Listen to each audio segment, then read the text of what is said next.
Good evening, ma'am. My name is JAYARTHIE, and my fellow members' name is HARIVANANTHAN and SHIVENDRA. We are doing our final project for entrepreneur skills, and today we are going to interview about you and your business experience, so you can share about you. Hi, Arthie. I hope you're having a very good day. It's my pleasure to be a part of your interview session, and I'm happy that I'm being able to assist you with your assignment so you can carry on with your questions. Alright, ma'am. I will start with about you and your business. So my question will be, will you please tell us about yourself, your education, and your work experience or internship, if any? Okay, let me start by introducing myself. Okay, my name is Bavani. I am married. I have two beautiful children. I have a daughter and I have a son. And I am currently living in Puchong, so I've been living here for like more than 10 years. So I am a SPM leaver. Previously, I was working at a butterfly park. I mean, this is before I got married, so I was working there for about 10 years. Then once I'm married, I've been a housewife till now. Okay, to talk about my small business that I own currently, I actually started it. It's nothing related to my studies or my past working experience. I basically love decorating my house. I love, creating anything that is. I think I'm generally a very creative person. So I thought of, implementing that into a business so that, um, I can earn some income. So that's how I started off this business. Okay, ma'am. And the second question will be, how do you think education and work experience will shape your attitude to start a social enterprise? So as I was saying, none of the business that I own currently is related to my past working experience or my studies because, as I mentioned earlier, I've just finished my SPM. So it was just out of my own interest. The first two business was purely of what I like doing in my personal life, like dressing up and wearing of jewelries.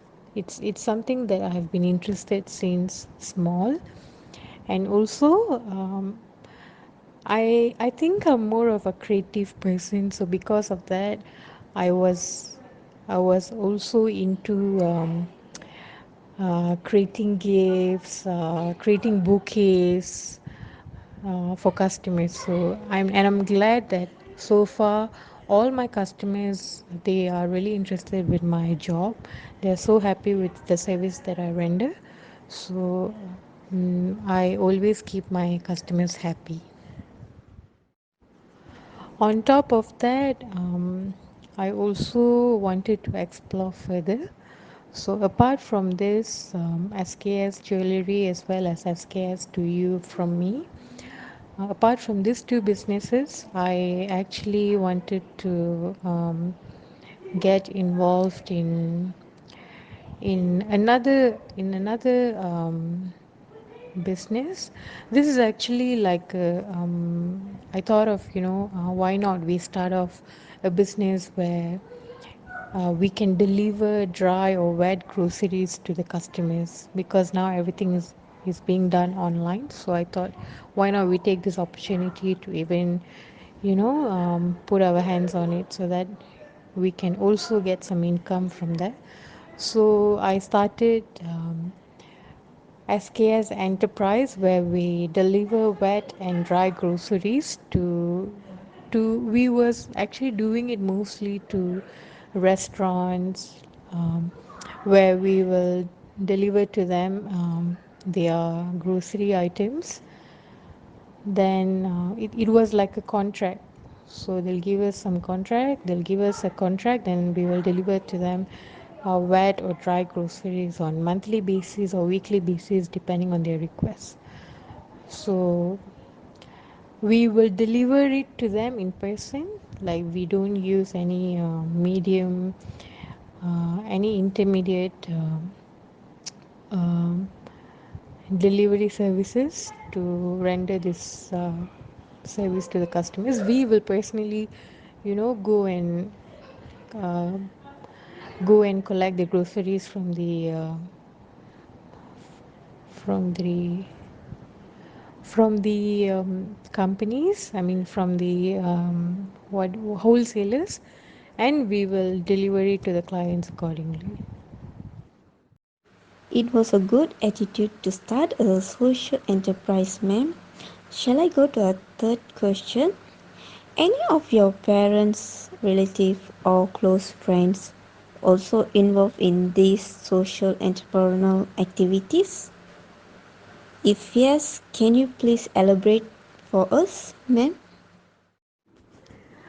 Okay, this SKS businesses that I've been doing, only it's only between me, my husband, and my daughter. So none of my friends, none of my close friends, or my relatives, or my parents are involved in this. So um, I initiated the plan. I started off the business, and eventually, my husband is being a part of it as well, and my daughter is also helping me here and there. So apart from that, to actually bring up this business, to promote and stuffs, of course, my dearest customers, they will always be supportive.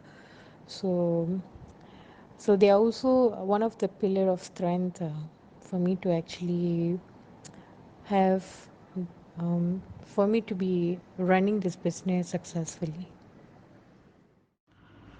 Hello, Madam Bavani. I'm Shivendra here, and now I will start interviewing Madam about the motivation and the challenges Madam faced during creating the business. So the first question will be, what will be your motivations to start the social enterprise business?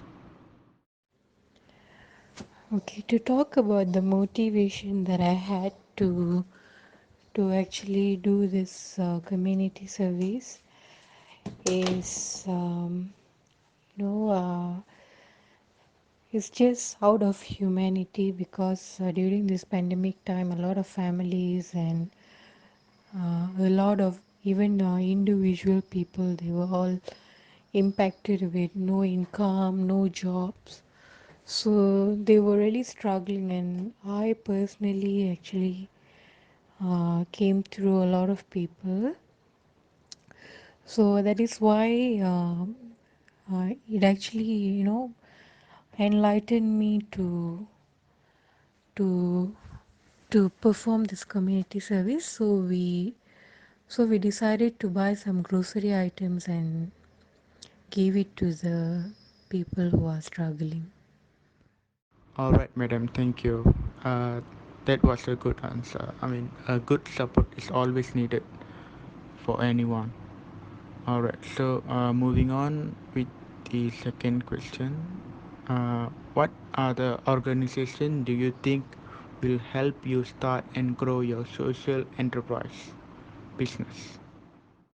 To talk about the organizations or any clubs that you can seek help to for community services, I'm sure there's a lot of government boards or like non NGOs, non-government organizations, where you can, join them or like seek help from them to do some community service. But in my case, in my with all the community service that I have done, this was all originally, the funds were originated from our own income and also from our friends and family. So That's how we did the community service. I mean, especially during this pandemic time. I mean, I personally feel like if you have extra income, or if you think you have enough, you can donate to someone else. You can do it with your own funds instead of um, waiting for help from NGOs or government boards. But I'm sure there's so much. In my experience, we did it with our own funds. That's good to hear, madam. Alright, so my final question will be uh, what will be the barriers and the challenges to start social enterprise business? Okay, about the challenges and barriers that we may face doing this community service or any social activities.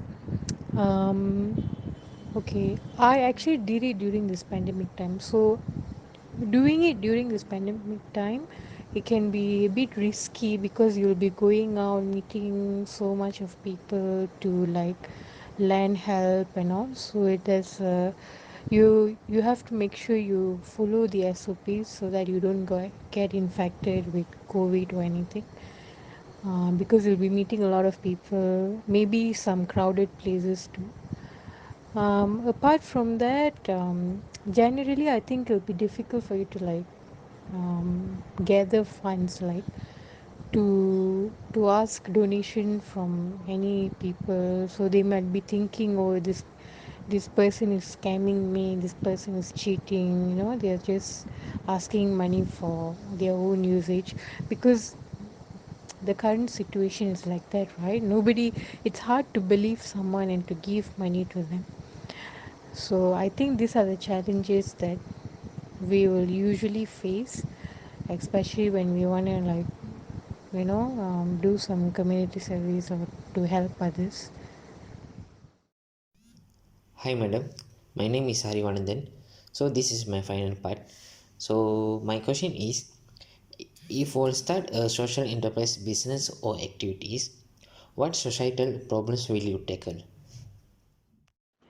If you ask me, what will I tackle in this small business industry? Like, what is the problem that I will tackle?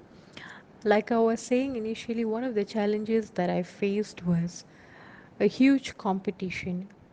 Um, since it's like a small business industry, so everyone who is initiating or who is like planning off who is planning to start off a small business, they will want to like only start a business which requires a very small business model. So when you say it's a small business model, so the model has to be a small amount. So when it comes to a small amount, they will think of any businesses that doesn't require you to invest much, or only requires, or also a business that only requires you to do which you can even do it from home, from your comfort zone. So because of that, so many people out there, they will tend to do the same business. So it's just about the way you do it, and um, the way you render your service to the customers. So even if there's so much competitions out there, I strongly believe that if you are doing your job, if you're doing your job the way you with full passion, I mean passionately, with full love and with full focus, you will be able to render the service to your clients perfectly. Like I'm sure they'll be very very happy with the product that they're receiving from you, with the service that they're receiving from you. So when you make a customer happy, they will for sure recommend your business to the rest, to their family, to their friends. So I'm sure I am doing this, I'm playing a very good role in this matter, and that is why all of my customers, I've never received any negative feedback from any of my customers. So, and I have a lot of customers who will repeat orders with me. So even if there's so much competitions out there, I still manage to I still manage to attract people. I still manage to, um, get a good number of customers to. All right, madam. Thank you so much for your time, for helping us on our assignment, and your words will definitely help us in the future if we have open up a business or any enterprise. Thank you. I must sincerely thank you for your kind cooperation for this interview with us today, Mrs. Bawani. Really so kind of you, and thank you so much. Thank you, Madam Bhavani, for your information.